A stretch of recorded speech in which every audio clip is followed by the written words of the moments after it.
Hi everyone, my name is Mordechai Katz and I work in organizational advancement here at Kavlanor. I also hold a master's degree in social work, and for today's video I wanted to share a thought with you from one of my favorite theorists, Karen Horney. Her work is a little bit less well known, but it's really insightful, and in her book Neurosis and Human Growth, she talks about the tendency of human beings towards self-actualization, towards becoming everything that we are and that we can be. And she talks about this she compares this process to acorns. Just as the acorn develops into an oak, she says. Because an acorn at its core is an oak tree, or you could say the other way around, that an oak tree at its core is really an acorn. Either way, the point is that an acorn and an oak tree are the same thing, just at different stages in their growth processes.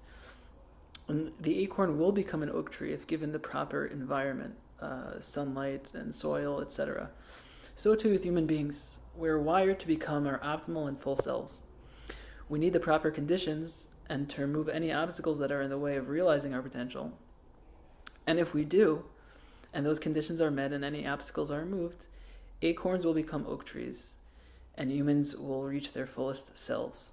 Horney also points out that this self-actualization the only one who can be responsible for it is ourselves.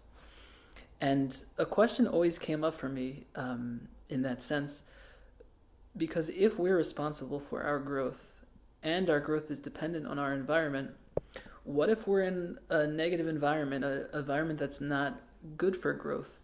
How can we be responsible in that environment as well? And I'd like to share a thought that a friend shared with me, or probably a better way to say it is that he ranted at me, that I think answers this question.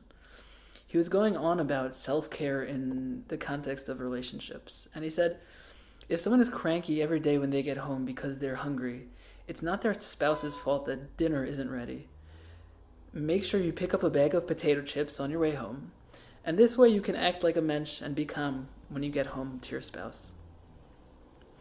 And ultimately, the point that he's making is that being responsible for our environment doesn't mean constructing something perfect. It means finding the resources that we need to fulfill to reach our fullest potential. And Rena Burkus, our clinical supervisor here at Kavlanor, compared this to flowers sprouting out of rocks or out of the sidewalk. You could also think about it as a tree that on a mountain that's stretching its roots to find water. These things don't choose their environments, but they're flexible in finding the resources that they need to grow. And the question then becomes, it's not about where we find ourselves, whether it's in a bad environment or a good environment. It's where's our bag of potato chips? What do we need in this environment? What can we do for ourselves in this environment to make it work for us? Have a great day.